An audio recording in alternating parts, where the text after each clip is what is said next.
Good evening 11th class students. मेरे प्यारे बच्चों, लेके माँ सरस्वती का नाम और करते हैं शुरू आज का काम। और आज का काम क्या है हमारा? अब घर बैठे पढ़ाई होगी फ़ोन पर, जब आईटी एक्सपर्ट वंश कैमरामैन यश के साथ होंगे आपके अमित सर लाइव। मेरे प्यारे बच्चों, केमिकल बॉन्डिंग में पिछले कुछ दिनों से हम बहुत छोटे छोटे से टॉपिक पढ़ रहे हैं और ये topic 11th 12th NEET JEE सभी एग्जामिनेशन के लिए बहुत इंपॉर्टेंट होते हैं। हमने पढ़ा बॉन्ड एंगल, हमने पढ़ा बॉन्ड लेंथ, हमने पढ़ा बॉन्ड एनर्जी, उसके बाद हमने आपको पढ़ाया दैट इज रिएक्टिविटी। क्लियर? मेरे प्यारे बच्चों, आज फिर से पुनः दो छोटे छोटे टॉपिक्स की बारी रहेगी जिनसे बहुत बार छोटे छोटे क्वेश्चन पूछ लिए जाते हैं और इंपॉर्टेंट होता है। आज का हमारा टॉपिक है दैट इज डायपोल मोमेंट। मेरे प्यारे बच्चों, डायपोल मोमेंट शुरू करने से पहले मैं दो एग्जांपल आपके सामने लेता हूं। जानने की कोशिश करते हैं डायपोल मोमेंट क्या है, किस तरीके के क्वेश्चन इस पे बनते हैं और उन्हें किस तरीके से आप बहुत आसानी से शॉर्ट आउट सॉल्व आउट कर सकते हैं। सबसे पहले शुरू करते हैं दो एग्जाम्पल के साथ। मेरे प्यारे बच्चों, मैं एग्जाम्पल लेता हूं। मेरे पास एक मॉलिक्यूल है क्लोरीन और क्लोरीन, और दूसरा मेरे पास मॉलिक्यूल है that is hydrogen and chlorine. आप देखिएगा ये दो कोवेलेंट मॉलिक्यूल्स है मेरे पास, दो कोवेलेंट कंपाउंड्स हैं मेरे पास। पहले वाले में अगर हम देखते हैं तो शेयरिंग ऑफ इलेक्ट्रॉन बिल्कुल सेम एटम में हुई है, जिनकी इलेक्ट्रॉन नेगेटिविटी सेम है। तो यहां पर इलेक्ट्रॉन पेयर बिल्कुल बीच में रहेगा क्योंकि दोनों की इलेक्ट्रोनेगेटिविटी सेम है, इलेक्ट्रॉन को अपनी तरफ खींचने की टेंडेंसी सेम है। जबकि दूसरे वाले केस में यहां पर डिफरेंस है इलेक्ट्रॉन नेगेटिविटी में, difference in electron negativity is there.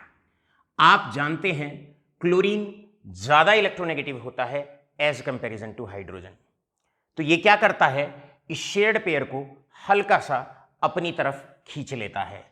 तो ये स्लाइटली इलेक्ट्रॉन पेयर थोड़ा सा क्लोरीन की तरफ शिफ्ट हो जाता है और जिसके कारण क्लोरीन पर आ जाता है स्मॉल नेगेटिव चार्ज। और अगर ये इलेक्ट्रॉन पेयर हल्का सा क्लोरीन की तरफ चला जाएगा तो यहां आएगा स्लाइट नेगेटिव चार्ज और हाइड्रोजन पे आएगा small that is slight positive charge. अब पहले वाले केस में किसी तरह के कोई पोल नहीं बने। दूसरे वाले केस में जहां मॉलिक्यूल्स के एटम्स जो होते हैं उनमें इलेक्ट्रोनेगेटिविटी में डिफरेंस होता है, वहां पर दो पोल्स मॉलिक्यूल के अंदर जेनरेट हो जाते हैं। अब क्योंकि यहां पर दो पोल जेनरेट हुए तो हम इसको कहते हैं डायपोल। तो सबसे पहला पॉइंट हम जानने की कोशिश करेंगे डायपोल का मतलब क्या है। बेटे, डायपोल का मतलब है a system of two equal and opposite charges. मतलब a system of two equal and opposite charges separated by some vector distance, separated by some vector distance. ये डेफिनेशन बोली जाती है फिजिक्स के अंदर। तो फिजिक्स के अंदर डेफिनेशन क्या है?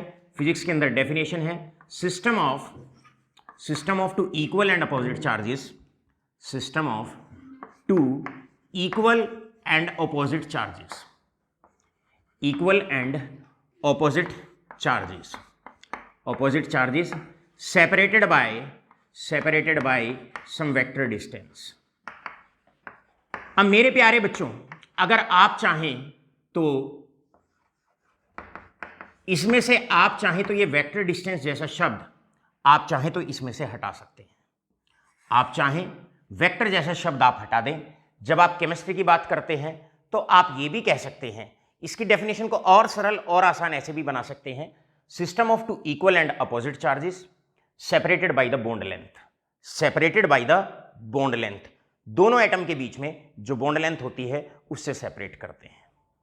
अब बारी I what is the cause of dipole. आपको पता होना चाहिए भाई डाइपोल का कॉज क्या रहा।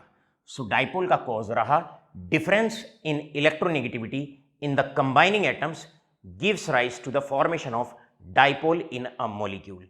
तो यहां पर आप लिखने वाले हैं that is difference in electronegativity, difference in electronegativity. अब मेरे प्यारे बच्चों, इसका मतलब हम यहां पर ये कह सकते हैं, हमने एक एग्जाम्पल लिया, पहला एग्जाम्पल लिया, हाइड्रोजन एक बार ए एटम से अटैच है और हाइड्रोजन एक बार बी एटम से अटैच है। मान लो ए की जो इलेक्ट्रोनेगेटिविटी है, ए की इलेक्ट्रोनेगेटिविटी 2.0 है, और अगर हम बात करते हैं बी की जो इलेक्ट्रोनेगेटिविटी है वो 2.5 है। अब जैसे जैसे इलेक्ट्रोनेगेटिविटी बढ़ती जाएगी, जैसे जैसे इलेक्ट्रोनेगेटिविटी बढ़ती जाएगी, पोलराइजेशन बढ़ता जाएगा। ए की इलेक्ट्रोनेगेटिविटी कम, यहां पर मान लो delta negative, this is delta positive, लेकिन बी की इलेक्ट्रोनेगेटिविटी ज्यादा है।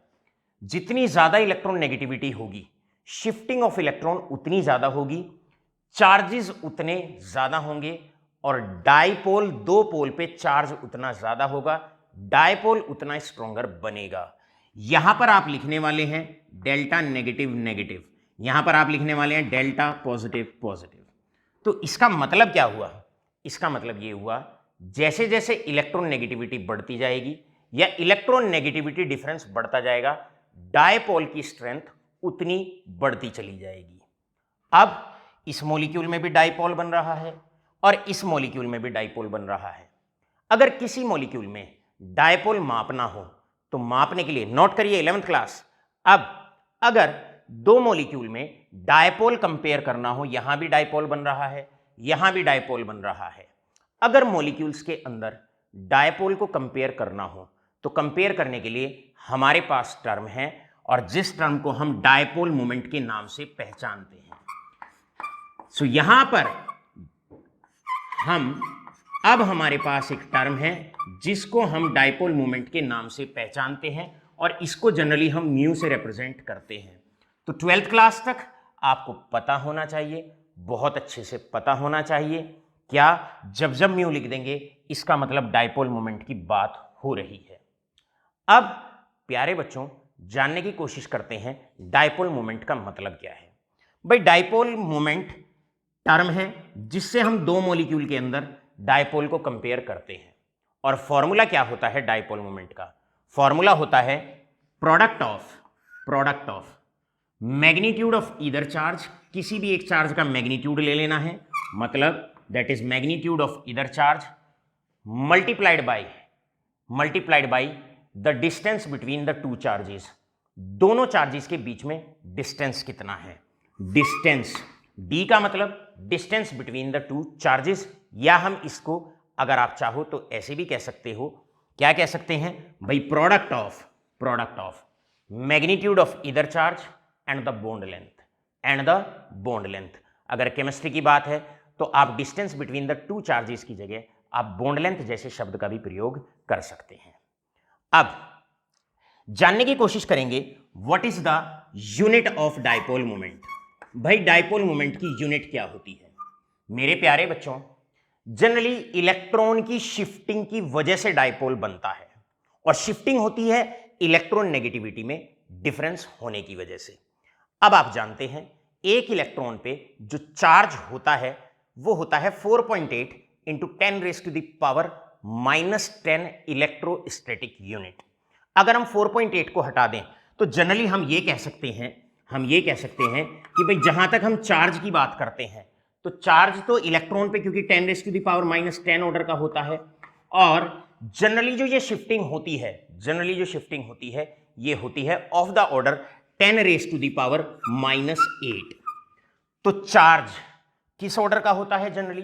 दैट इज 10⁻⁻10 इतने इलेक्ट्रोस्टैटिक यूनिट। और अगर डिस्टेंस की बात करते हैं बिटवीन द टू चार्जेस तो डिस्टेंस होता है ऑफ द ऑर्डर 10⁻⁻8 सेंटीमीटर। इसका मतलब आपके पास हो जाएगा 10⁻⁻18 इलेक्ट्रोस्टैटिक यूनिट सेंटीमीटर। और नोट करिएगा, एक नंबर में आपसे पूछा जाता है, क्या पूछा जाता है? Now this 10⁻18 electrostatic unit centimetre, इसको हम कहते हैं 1 debye. This is known as 1 debye. यानी कि जो यूनिट आपकी होती है डायपोल मोमेंट की, जो यूनिट होती है वो जनरली हम डेबाई लिखते हैं। So what is the unit? Unit of mu आप सीधा यहां पर लिख सकते हैं, दैट इज इक्वल टू डेबाई। और अब आपसे अगर पूछा जाए भाई 1 डेबाई को आप डिफाइन करिए, तो आप लिखने वाले हैं 1 debye is equal to that is 10⁻⁻18 electrostatic unit centimetre. तो ये आपका 1 डेबाई होता है, ये आपका 1 डेबाई होता है।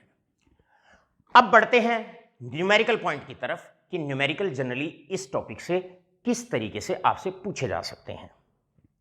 यहां पर आपसे जो न्यूमेरिकल पूछा जाता है वो पूछा जाता है फैक्टर्स, कौन कौन से फैक्टर्स हैं अफेक्टिंग, फैक्टर्स अफेक्टिंग,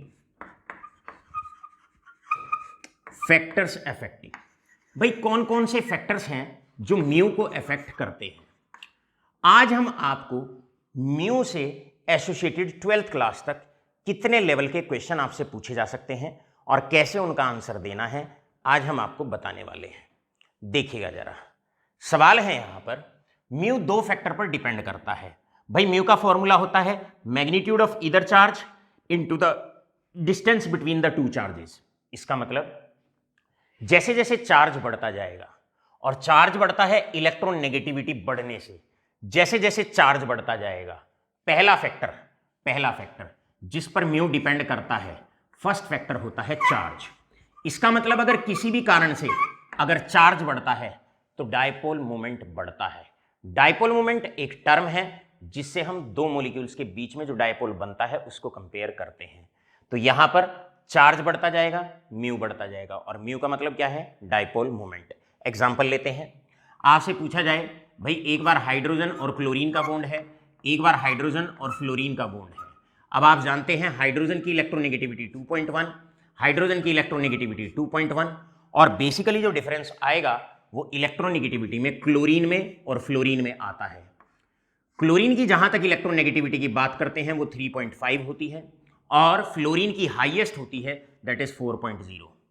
यहां पर इलेक्ट्रोनेगेटिविटी डिफरेंस कम है, यहां पर इलेक्ट्रोनेगेटिविटी डिफरेंस ज्यादा है। जितना ज्यादा डिफरेंस होता है चार्जेस उतने ज्यादा होंगे।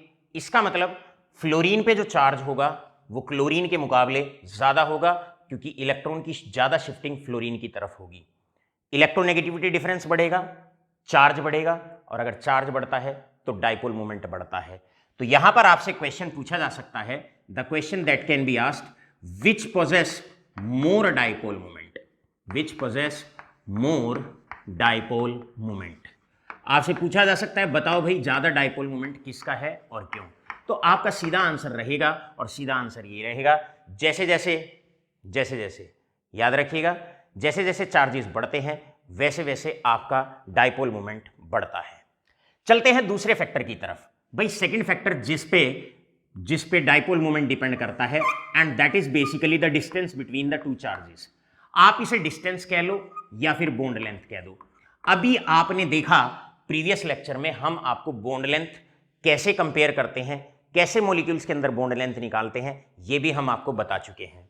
जैसे सेकंड पार्ट में आ जाए कि भाई एक मॉलिक्यूल ये है मेरे पास, एक मॉलिक्यूल ये है मेरे पास, और एक मॉलिक्यूल मेरे पास ये है। आपसे कहने लगे बताओ डायपोल मोमेंट ज्यादा किस में होगा। भाई साधारण सी बात है, यहां पर बॉन्ड लेंथ कम है, डायपोल मोमेंट कम होगा। यहां पर 2 न्यूक्लियस के बीच का जो डिस्टेंस होता है उसे बॉन्ड लेंथ कहा जाता है। जैसे जैसे बॉन्ड लेंथ बढ़ेगी डायपोल मोमेंट बढ़ेगा।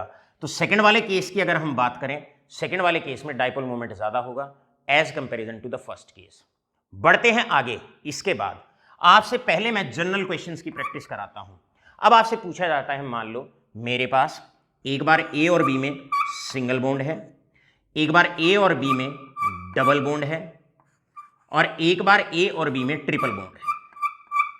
ए और बी में ट्रिपल बॉन्ड है, और मेरे प्यारे बच्चों आपसे पूछा जाए बताओ भाई डायपोल मोमेंट ज्यादा किस में होगा। सबसे पहली बात तो यह है डायपोल बनेगा या नहीं बनेगा, पहले आप ये चेक करो। भाई 2 अलग अलग एटम्स के बीच में शेयरिंग हुई है। अगर 2 अलग अलग एटम्स के बीच में शेयरिंग हुई है तो दोनों की इलेक्ट्रोनेगेटिविटी भी अलग अलग होगी। इसका मतलब यहां भी इलेक्ट्रोनेगेटिविटी डिफरेंस होगा, यहां भी होगा, और यहां भी होगा। जहां जहां इलेक्ट्रोनेगेटिविटी डिफरेंस होता है या शेयरिंग 2 अलग अलग एटम्स के बीच में होती है, वहां पर डायपोल बनता है और उसका एक डेफिनेट डायपोल मोमेंट होता है। अब कैसे आप इसको कंपेयर करेंगे? सबसे पहले आप चार्ज देखने वाले हैं। चार्ज में आपने देखा ए और बी, ए और बी, ए और बी, तो इलेक्ट्रोनेगेटिविटी डिफरेंस तो यहां पर सेम रहेगा, चार्ज सेम रहेगा। अब अगर आपको आंसर देना है तो बॉन्ड लेंथ या डिस्टेंस के बिहाफ पर आपको देना है। और आप जानते हैं जैसे जैसे मल्टीप्लिसिटी बढ़ती जाती है, फोर्स ऑफ अट्रैक्शन बढ़ता जाता है, एटम पास आते आएंगे, बॉन्ड लेंथ कम होगी। इसका मतलब बॉन्ड लेंथ सबसे कम जो बॉन्ड लेंथ होगी वो इसमें होगी, ए ट्रिपल बॉन्ड बी में, उससे ज्यादा ए डबल बॉन्ड बी में, और सबसे ज्यादा जो बॉन्ड लेंथ होगी वो ए सिंगल बॉन्ड बी में होगी। और आप जानते हैं जैसे जैसे बॉन्ड लेंथ बढ़ती जाएगी, जैसे जैसे बॉन्ड लेंथ बढ़ती जाएगी या डिस्टेंस बढ़ता जाएगा, म्यू बढ़ता जाएगा। क्यों? क्योंकि म्यू का जो फॉर्मूला होता है क्यू इंटू डिस्टेंस। चार्ज बढ़ेगा, डाइपोल मोमेंट बढ़ेगा, डिस्टेंस बढ़ेगा, डाइपोल मोमेंट बढ़ेगा।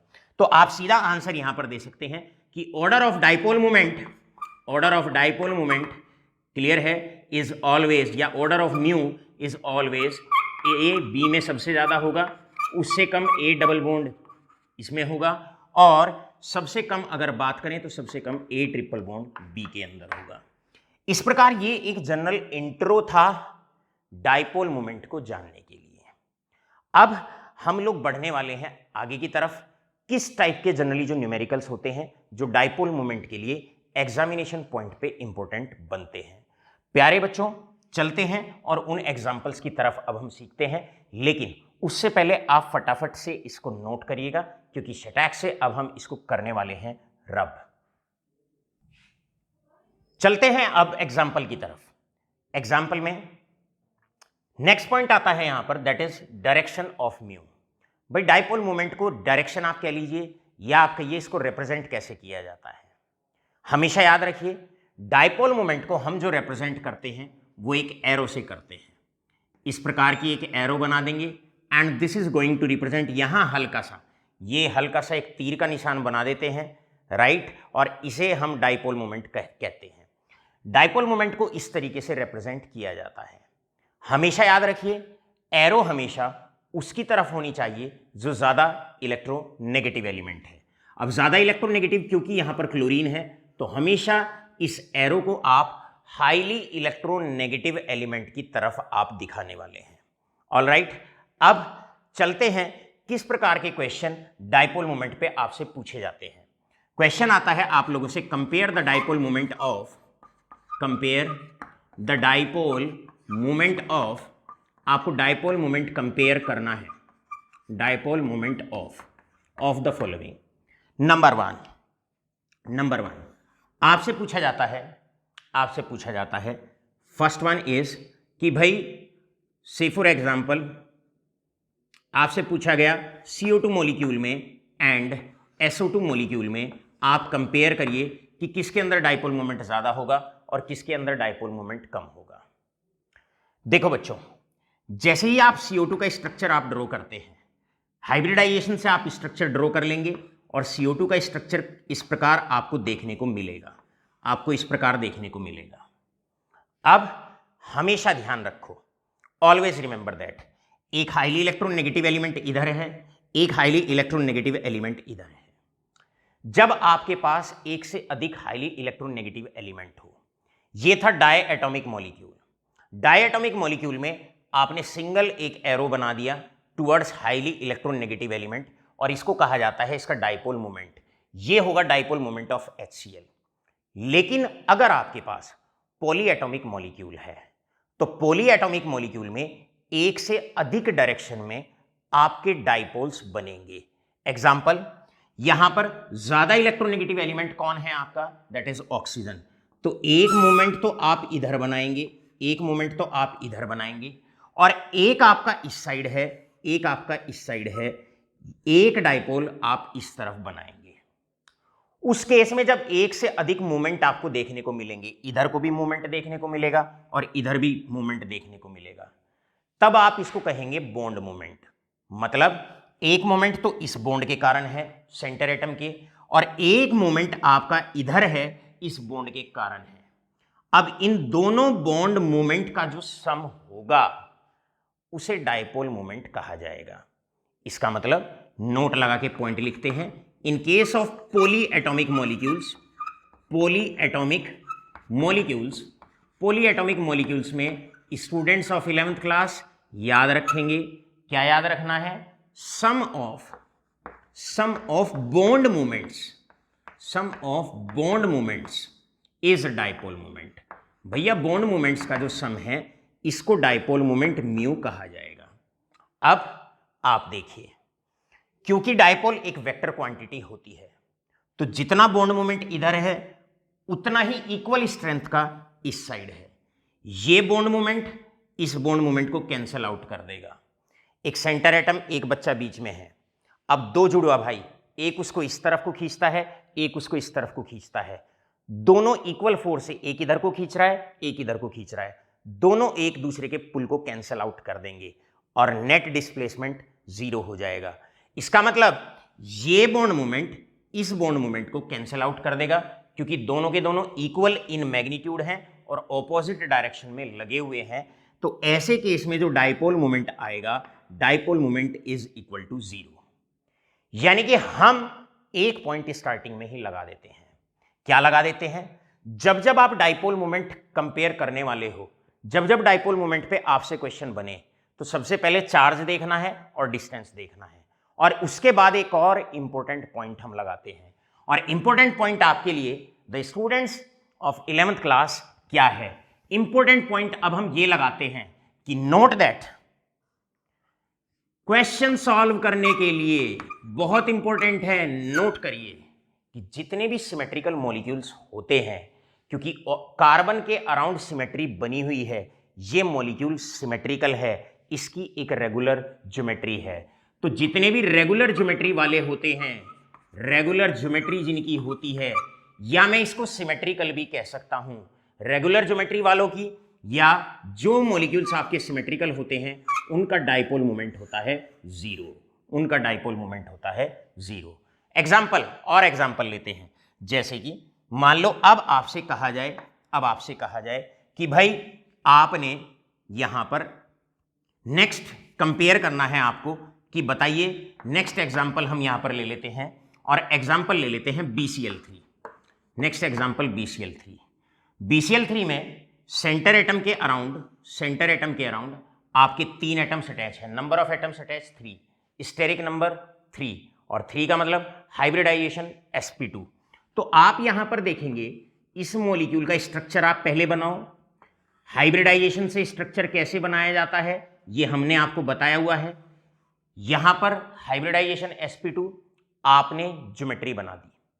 अब इस ज्योमेट्री के, ये एक रेगुलर ज्योमेट्री है, या तो आप इसे देखकर सीधा ही लिख देंगे कि जहां रेगुलर ज्योमेट्री होती है वहां डाइपोल मोमेंट 0 होता है, या फिर आप अगर समझना चाहते हैं तो कॉन्सेंट्रेट करिए।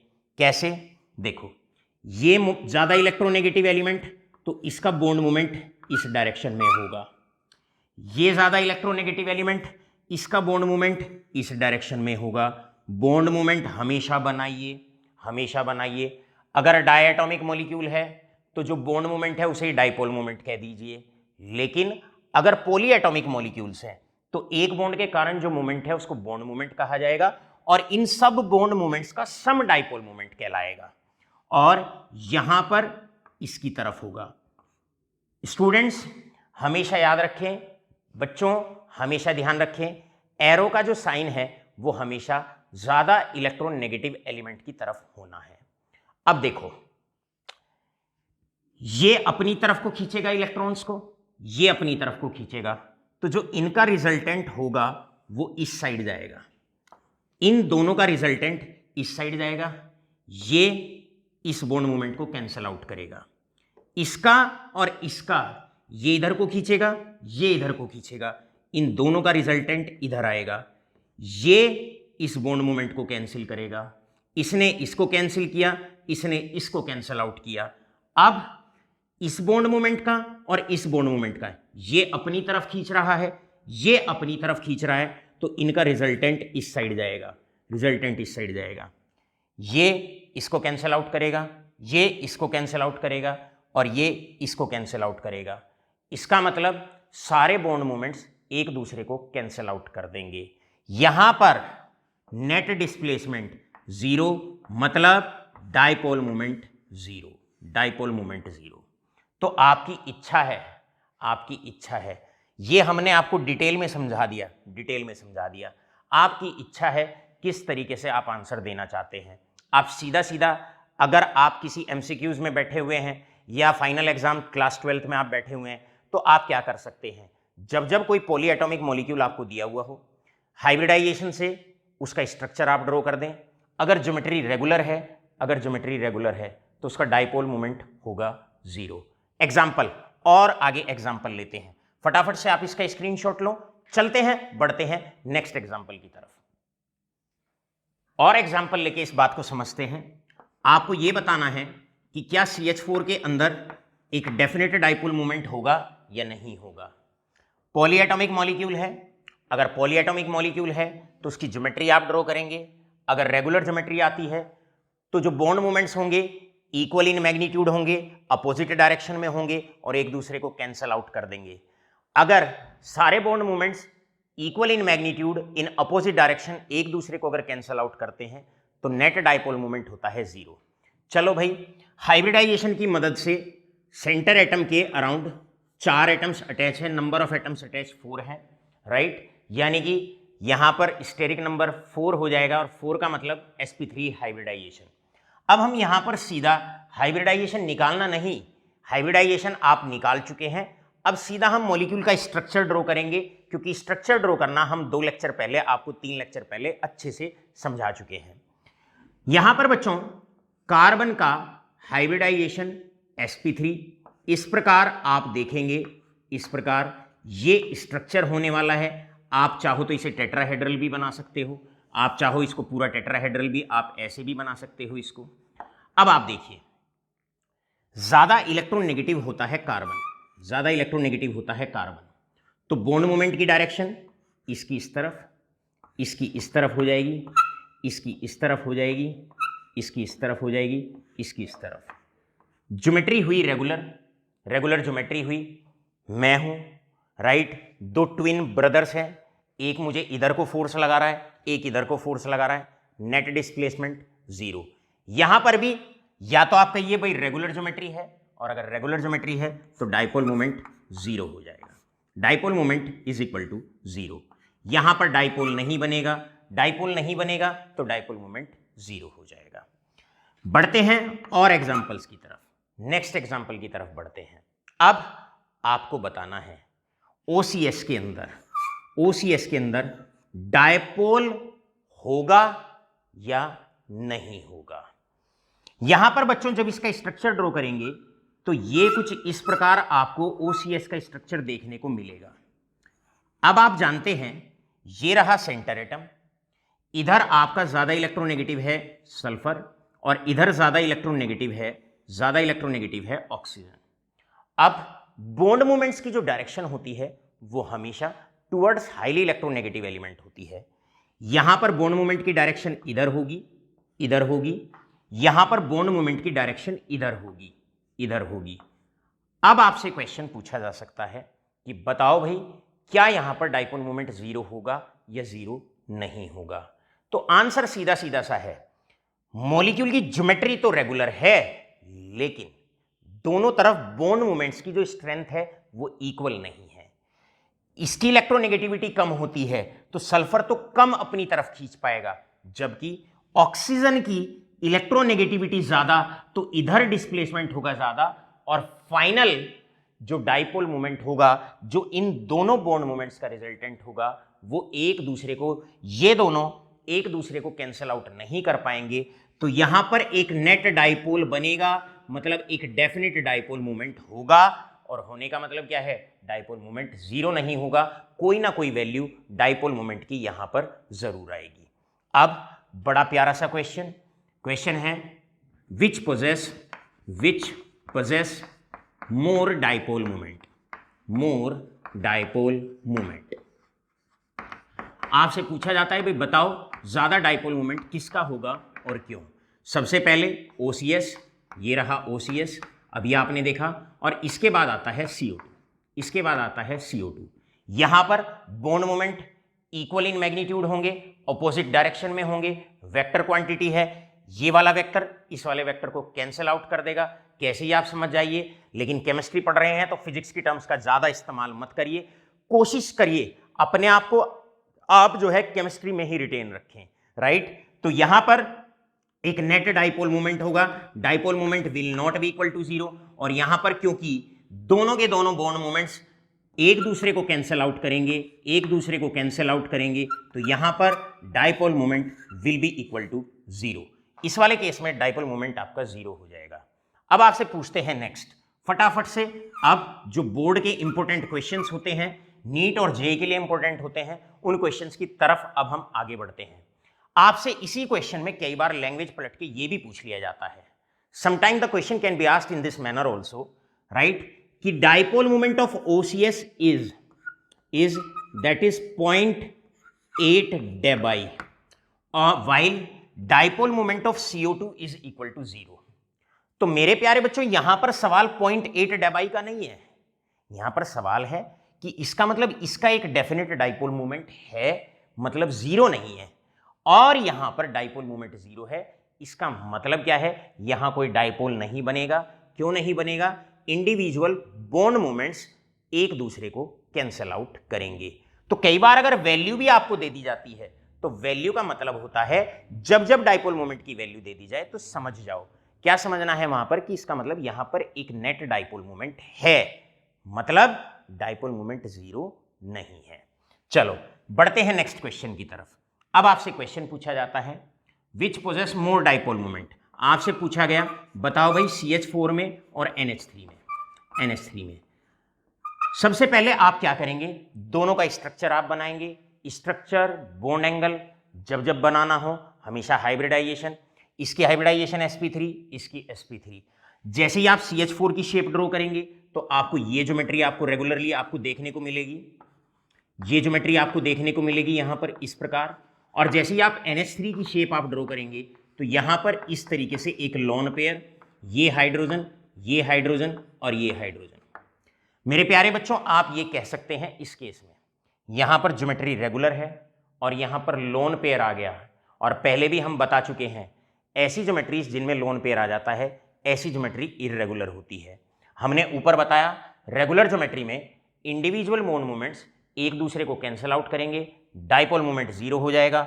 यहां तो clearly dipole moment will be equal to zero, सीधा अब आपने will be equal to zero, अब यहां पर देखने की आवश्यकता नहीं है। लेकिन यहां पर क्योंकि ये जो मॉलिक्यूल है इसमें सेंटर एटम के अराउंड हर डायरेक्शन में फोर्सेस इक्वल नहीं लग रहे हैं, तो यहां पर एक डिस्प्लेसमेंट होगा, और अगर इलेक्ट्रॉन का डिस्प्लेसमेंट होगा तो डाइपोल बनेगा और डाइपोल मोमेंट जीरो नहीं होगा। तो इस केस में आप क्या करेंगे, इस केस में आप अब इंडिविजुअल बॉन्ड मोमेंट्स को आप दिखाएंगे। नाइट्रोजन ज्यादा electronegative, phone, fluorine, oxygen, nitrogen ज्यादा इलेक्ट्रोनेगेटिव होता है। ये बॉन्ड मोमेंट की डायरेक्शन ऐसे आप दिखाएं टुवर्ड्स हाईली इलेक्ट्रोनेगेटिव एलिमेंट। इधर से बॉन्ड मोमेंट की डायरेक्शन आप ऐसे दिखाएंगे, ऐसे दिखाएंगे। इधर से बॉन्ड मोमेंट की डायरेक्शन आप इस प्रकार दिखाएंगे। और हमेशा याद रखो जिधर इलेक्ट्रॉन जाता है उधर इस एरो के साइन को लगाया जाता है।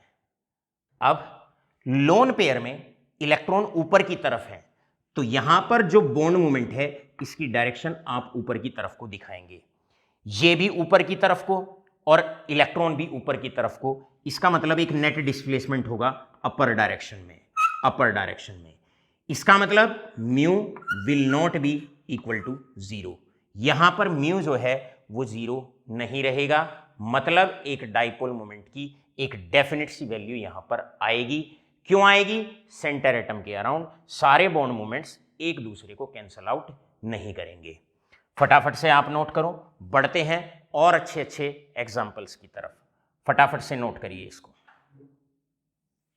नेक्स्ट क्वेश्चन है आप लोगों से, आपको कंपेयर करना है SO2 के अंदर एंड SO3 के अंदर किसके अंदर एक नेट डेफिनेट डाइपोल मोमेंट होगा, या कौन सा मॉलिक्यूल पोलर होगा।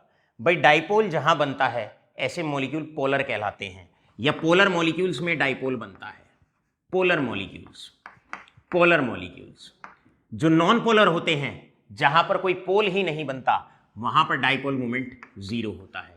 इसका मतलब अगर डाइपोल मोमेंट जीरो आ गया तो मॉलिक्यूल नॉन पोलर है, मॉलिक्यूल नॉन पोलर है, ये भी आप कह सकते हैं। और आप साथ के साथ ये भी कह सकते हैं, ये एप्लीकेशन है डाइपोल मोमेंट की। अगर डाइपोल मोमेंट कहीं पर बन रहा है, डाइपोल कहीं पे बन रहा है, इसका मतलब वहां पर डाइपोल मोमेंट आएगा, जीरो नहीं आएगा, तो वो कैसा मॉलिक्यूल है? पोलर मॉलिक्यूल है। चलो बढ़ते हैं नेक्स्ट क्वेश्चन की तरफ। आपको बताना है कहां पर डाइपोल मोमेंट जीरो होगा और कहां पर डाइपोल मोमेंट जीरो नहीं होगा out of SO2 and SO3। जब मेरे प्यारे बच्चों आप इनका स्ट्रक्चर ड्रॉ करेंगे with the help of hybridization, तो यहां पर आपको इसका स्ट्रक्चर ऐसे देखने को मिलेगा, इस प्रकार आपको देखने को मिलेगा। अब साफ साफ जब SO2 का स्ट्रक्चर आप बना रहे हैं, इधर आप SO3 का स्ट्रक्चर आप बनाएं। SO3 का जो स्ट्रक्चर होगा वो ये होगा, दोनों में हाइब्रिडाइजेशन sp2 होगी, दोनों में हाइब्रिडाइजेशन sp2 होगी, यहां पर एक लोन पेयर होता है, ये रहा। अब हमने दोनों का स्ट्रक्चर बना दिया।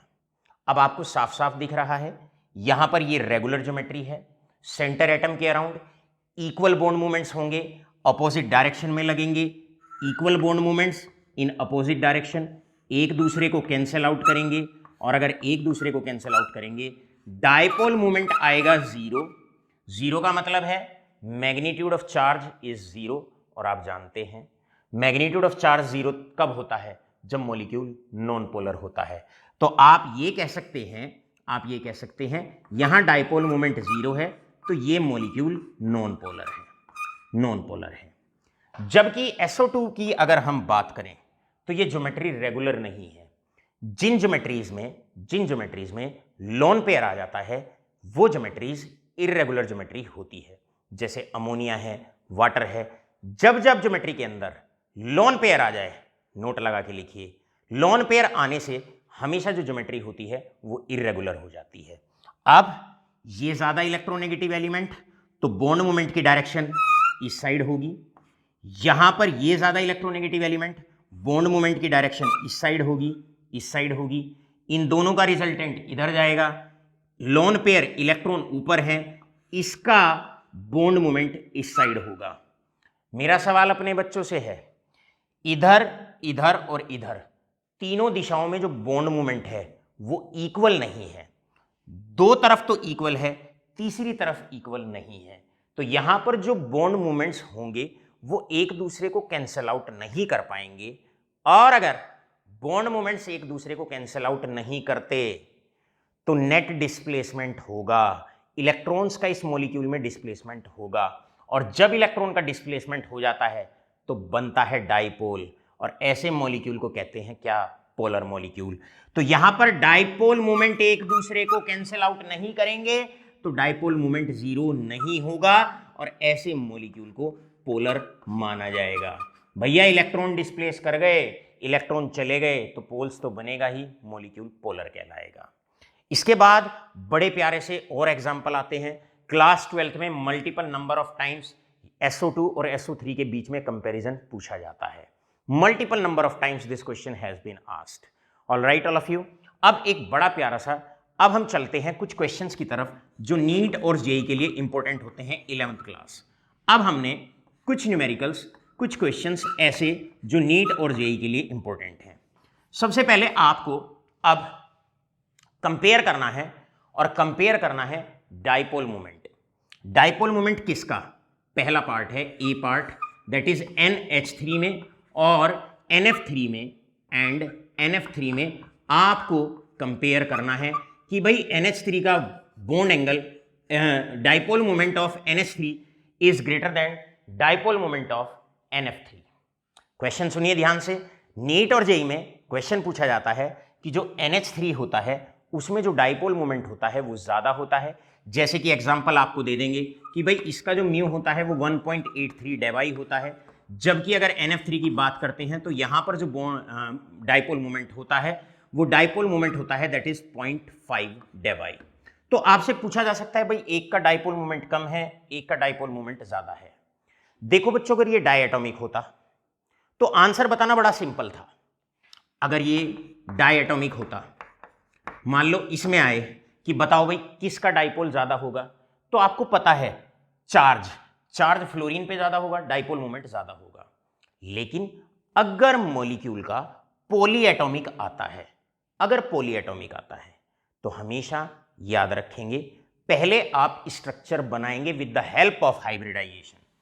अब इसमें हाइब्रिडाइजेशन sp3, इसमें hybridization sp3, number of atoms attach 3, एक लोन पेयर, स्टेरिक नंबर 4 आ गया, 4 आ गया, sp3 हाइब्रिडाइजेशन है। तो यहां पर आप सारी जो एप्लीकेशन चल रही है, ये सारी की सारी एप्लीकेशन चल रही है हाइब्रिडाइजेशन की। राइट बच्चों, चलो देखिए, ये स्ट्रक्चर हो जाएगा NH3 का, ये स्ट्रक्चर हो जाएगा NH3 का, और ये आपका स्ट्रक्चर हो जाएगा NF3 का, ये आपका NF3 का हो जाएगा। All right all of you, ये इसका लोन पेयर रहा। अब आपको ये बताना है, अपने आप को कभी भी इस चीज में नहीं उलझाया करते कि यहां 1.83 क्यों है, यहां 0.5 क्यों है, बिल्कुल नहीं। आप ये समझिए इससे यहां ज्यादा है, यहां इसकी तुलना में कम है। चलो बच्चों जानने की कोशिश करते हैं। जानने की कोशिश इस प्रकार देखिए, यहां पर ज्यादा इलेक्ट्रोनेगेटिव एलिमेंट है फ्लोरीन, फ्लोरीन, फ्लोरीन ज्यादा इलेक्ट्रोनेगेटिव है।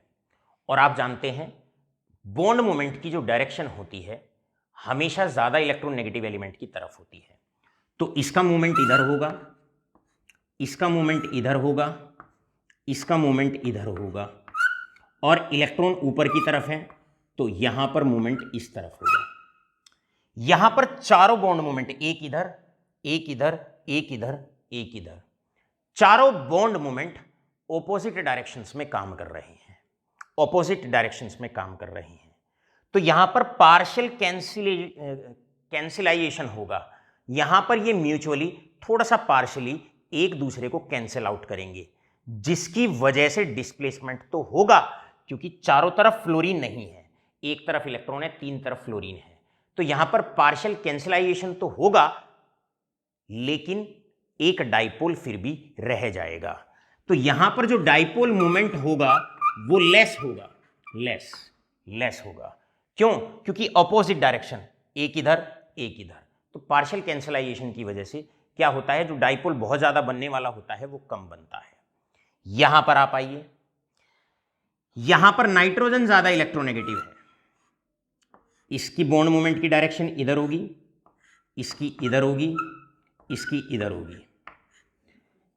इन तीनों का रिजल्टेंट, ये भी ऊपर की तरफ, ये भी ऊपर की तरफ, और इलेक्ट्रॉन तो हमेशा अपनी तरफ खींचता ही है। तो इन तीनों का रिजल्टेंट भी ऊपर को डिस्प्लेस करेगा और ये इलेक्ट्रॉन भी ऊपर को खींचेगा। तो यहां पर जो डाइपोल बनेगा वो ऊपर की डायरेक्शन में बड़ा डाइपोल बनेगा, बड़ा डाइपोल बनेगा, जिसकी वजह से इसका डाइपोल मोमेंट NF3 के मुकाबले ज्यादा होगा, क्योंकि सबका फोर्स, सारे के सारे जितने भी बॉन्ड मूवमेंट्स हैं वो सब एक ही डायरेक्शन में काम कर रहे हैं। और अगर एक ही डायरेक्शन में काम कर रहे हैं तो जो रिजल्टेंट होता है वो भी उसी की साइड जाता है, यानी कि स्ट्रॉन्गर डाइपोल पहले वाले केस में बनने वाला है as comparison to the second case, as comparison to the second case.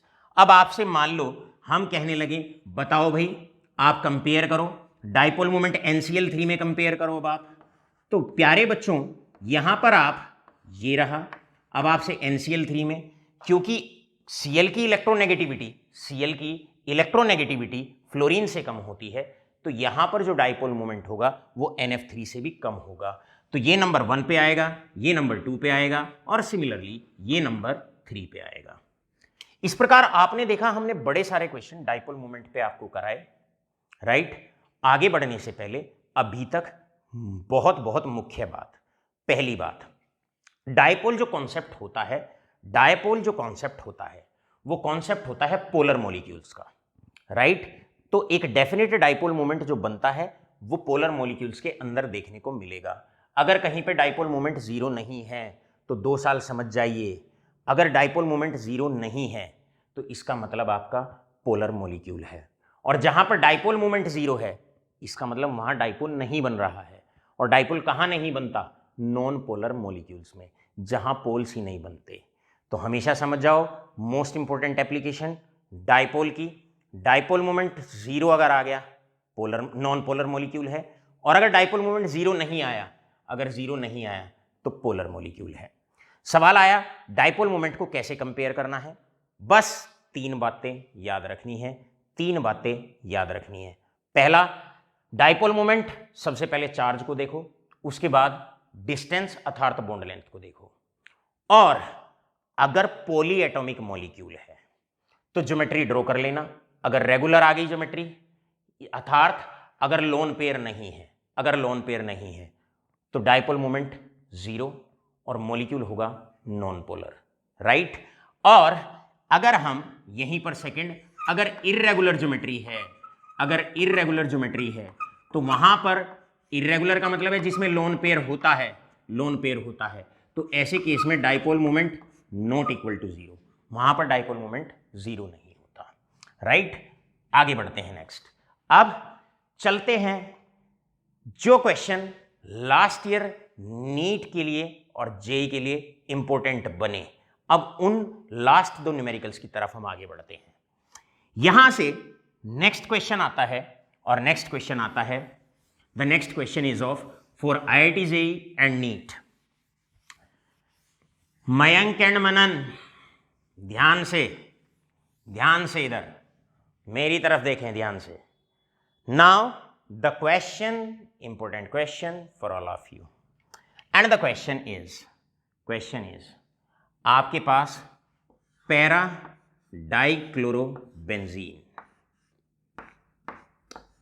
ये होते हैं, इसे बेंजीन कहते हैं, और जब 2 ग्रुप्स एक दूसरे के ऑपोजिट हो, एक दूसरे के ऑपोजिट हो, एक दूसरे के ऑपोजिट हो, या एक दूसरे से मैक्सिमम डिस्टेंस पे अगर बेंजीन पे लगे हुए हो, बेंजीन पे एक ग्रुप इधर लगा दो, एक ग्रुप इधर लगा दो, 180 डिग्री पे कह लो या ऑपोजिट डायरेक्शन में कह लो, इसे पैरा डाइक्लोरोबेंजीन कहा जाता है, पैरा डाइक्लोरोबेंजीन।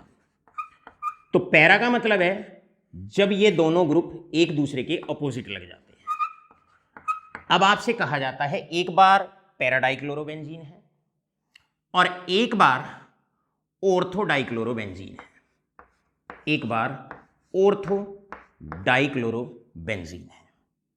अब आपसे कहा जाता है कि भाई बताओ, इसे कहते हैं ऑर्थो।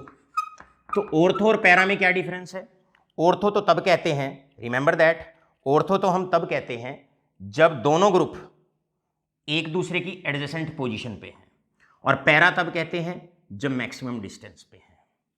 अब आपसे पूछा जाएगा बताओ किस केस में डाइपोल मोमेंट 0 होगा और किस केस में डाइपोल मोमेंट 0 नहीं होगा। तो साधारण सा आंसर है, कार्बन और क्लोरीन का बॉन्ड है, इसका बॉन्ड मोमेंट इधर, इसका बॉन्ड मोमेंट इधर, equal bond moments opposite direction में, वेक्टर क्वांटिटी एक दूसरे को कैंसिल आउट करेंगे, डाइपोल मोमेंट 0। यहां पर इसका बॉन्ड मोमेंट इधर होगा, इसका बॉन्ड मोमेंट इधर होगा, दोनों का रिजल्टेंट इधर जाएगा, dipole moment not equal to 0।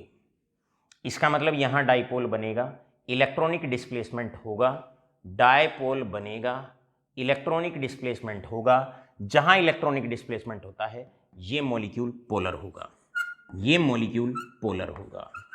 यहां पर अगर हम बात करें, इस वाले केस में बात करें, इलेक्ट्रिसमेंट नहीं होगा क्योंकि दोनों के दोनों बॉन्ड मोमेंट्स ऑपोजिट डायरेक्शन में एक्ट कर रहे हैं, एक दूसरे के इफेक्ट को कैंसिल आउट करेंगे, किसी तरह का कोई इलेक्ट्रॉनिक डिस्प्लेसमेंट नहीं होगा, नहीं होगा, डाइपोल मोमेंट 0 और मॉलिक्यूल नॉन पोलर, ये आपका नॉन पोलर होगा। इसी प्रकार last question of the day, last question of the day, जरा ध्यान से सुनिए। लास्ट क्वेश्चन नीट और जेई के लिए जो डाइपोल मोमेंट से आपसे पूछा जा सकता है, एक बार आपको दे दिया जाएगा सिस प्रोडक्ट और एक बार दे दिया जाएगा ट्रांस प्रोडक्ट। सिस और ट्रांस ये आइसोमर्स होते हैं, मतलब मॉलिक्यूलर फॉर्मूला सेम होता है, बस स्ट्रक्चर में डिफरेंस होता है, केवल स्ट्रक्चर में डिफरेंस होता है। जैसे कि ये रहा Cl और Cl, ये रहे Cl और H, और ये रहा Cl और H। अगर दो सेम ग्रुप अगर सेम साइड पे हैं, अगर सेम साइड पे हैं, एल्कीन पे दो सेम ग्रुप, लिखिएगा इसको, ये एमसीक्यूज के लिए टिप्स है, अगर सेम साइड में है तो इनका रिजल्टेंट भी इस साइड में काम करेगा। इसका बॉन्ड मोमेंट इधर, इसका बॉन्ड मोमेंट इधर, और रिजल्टेंट इस साइड में जाएगा। मतलब दोनों बॉन्ड मोमेंट्स एक दूसरे को कैंसल आउट नहीं करेंगे।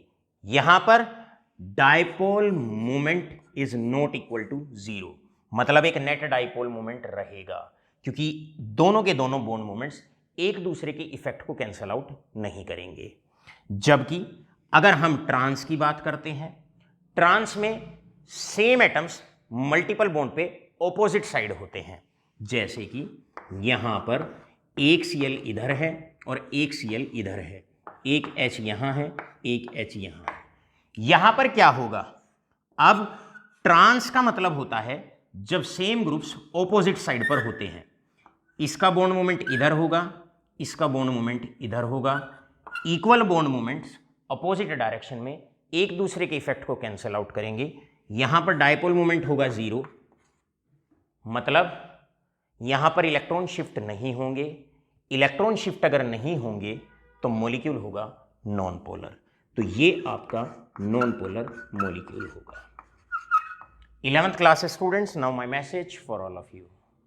We have covered in detail the concept of dipole moment, which is much more than sufficient not only for class 11th but even for class 12th and the students who are preparing for NEET and JEE examinations. All the best, good luck.